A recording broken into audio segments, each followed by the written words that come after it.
¿Qué tal, pequeñines? Os presento un nuevo tutorial para aplicar el principio del teorema de Arquímedes. Tenéis aquí un dibujito de una pieza que está sumergida en un fluido y entonces esta pieza nos dicen que tiene unas dimensiones, un peso y bueno, vamos a ver cómo actúa el empuje del agua sobre el elemento este prismático. En el enunciado nos dicen que el sólido tiene forma troncocónica, pesa 10 a la 4 newton, los radios de sus bases son tal y cual y su altura es 1 metro. Se encuentra sumergido en un depósito de agua, suspendido de un cable inextensible, determinar fuerza que el fluido ejerce sobre la masa superior, módulo, dirección y sentido. Bueno, lo primero es tener claro de qué va el problema. Para ello vamos a hacer primero unos ejes de coordenadas, por tener, bueno, más o menos referenciado todo por si lo necesitamos, en el eje de las X y de las Y.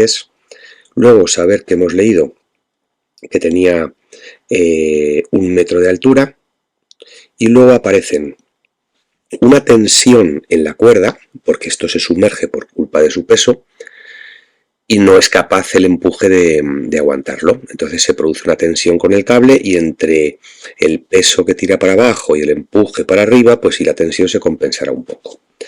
Luego, por otro lado, aparecen dos fuerzas en las caras superiores e inferiores, que son la fuerza hidrostática H1 y aparece la fuerza FH2 en la parte inferior.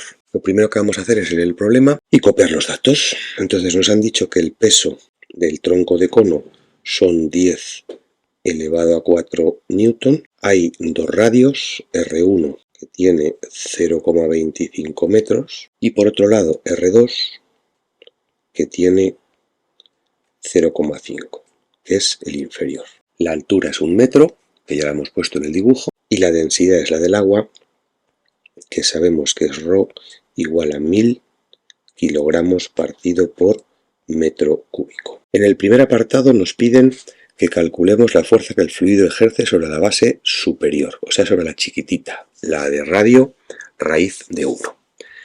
Entonces lo que nos están pidiendo es la fuerza hidrostática sobre la cara superior. Esa fuerza hidrostática ya sabemos que es igual a presión por superficie, que desglosándolo tenemos que es ρ, g y h por la superficie 1. La h sería la del centro de masas, pero como está en horizontal, todos los puntos están a una profundidad de 0,5 metros, porque recordad que la h es la profundidad a la que se encuentra el centro de masas de la pieza 1. Simplemente sustituyendo los datos que tenemos, nos sale que 1000 es la densidad del agua, 9,8 que multiplicado por 1000 sería el peso específico, sería 9800, y la profundidad del centro de masas de la cara, que es 0,5.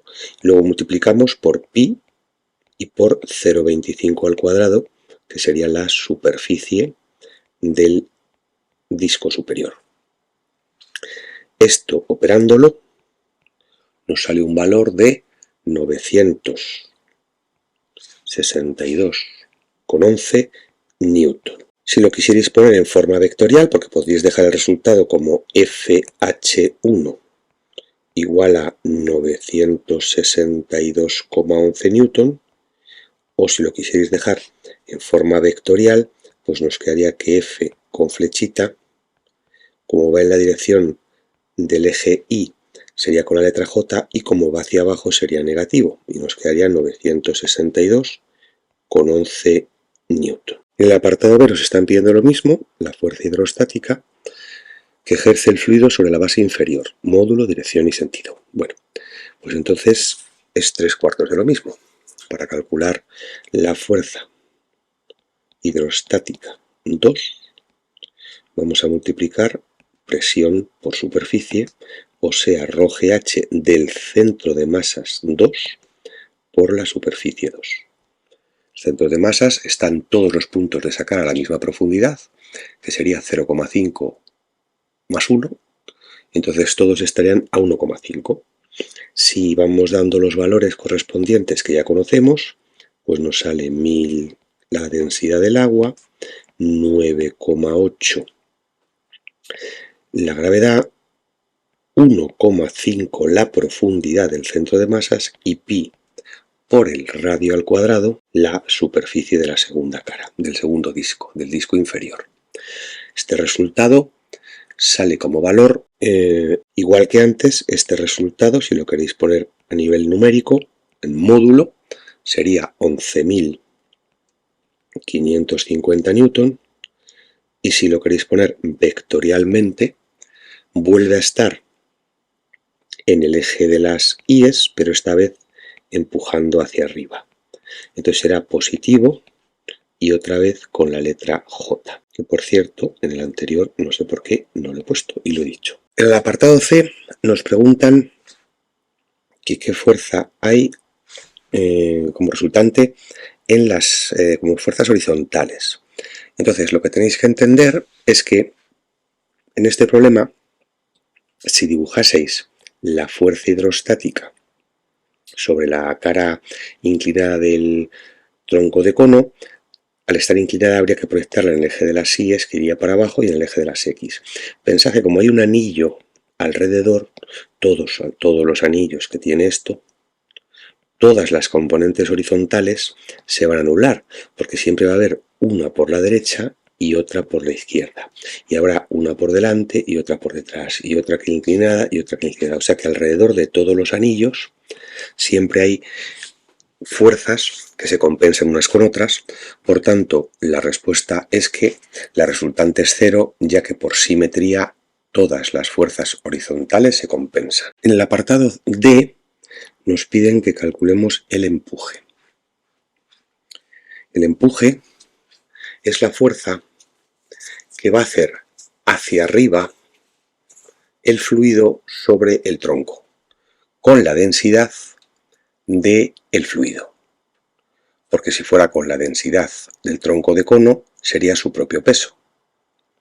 Entonces, el empuje, que ya lo tenéis en otro tutorial, y además este tema ya lo visteis en bachillerato, y creo que incluso en la ESO algunos, el empuje es la masa por la gravedad. Pero claro, considerando que este empuje estamos utilizando la masa del agua, por tanto pondremos aquí la densidad del agua, y el volumen del tronco de cono.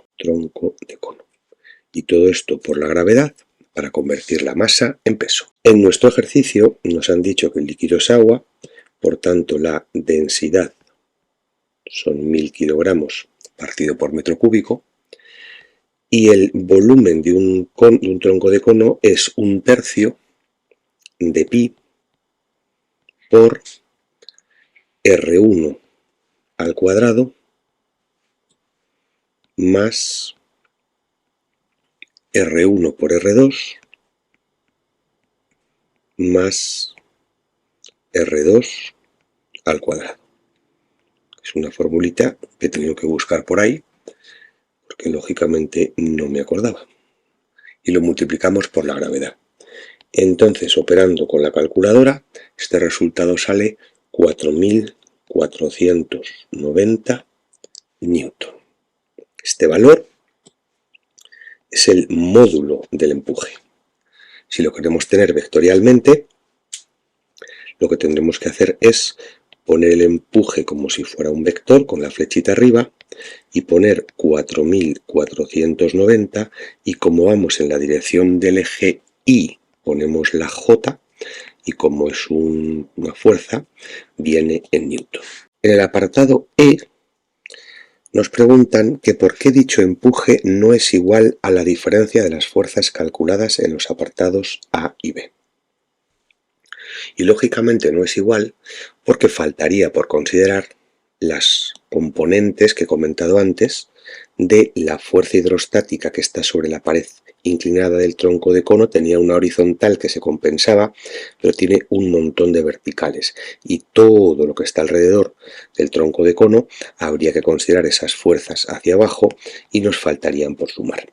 Y la última pregunta que nos hacen para terminar ya el problema es que cuál es la tensión del cable.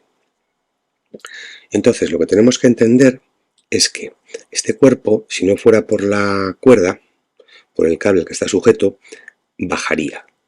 Seguramente llegaría hasta el fondo. Entonces, el peso es lo que gana en este ejercicio. Y ese peso tiene que ser compensado por el empuje, pero no es suficiente, más la tensión de la cuerda. El peso nos han dicho que son 10 a la 4 newton, o sea, 10.000 newton.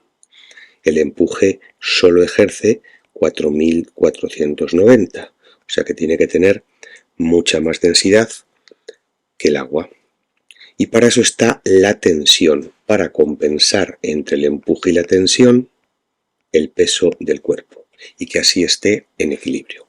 Despejando de esta formulita la tensión, nos queda que es 10.000, que es el peso del cuerpo, menos 4.490, que es el empuje. Y haciendo esta operación, tenemos que la tensión debe ser 5.510 newton. Por supuesto, en módulo. Si queremos tenerlo en forma vectorial, como hemos hecho en todos los ejercicios, pues esa tensión será 5.510. Como está en el eje de las íes, será con la letra J, positiva porque va para arriba y en newton porque es una fuerza. Espero que lo hayáis entendido, que pongáis un like si os ha gustado y os suscribáis al canal para estar al corriente de futuras actualizaciones. Esto es todo. Chao.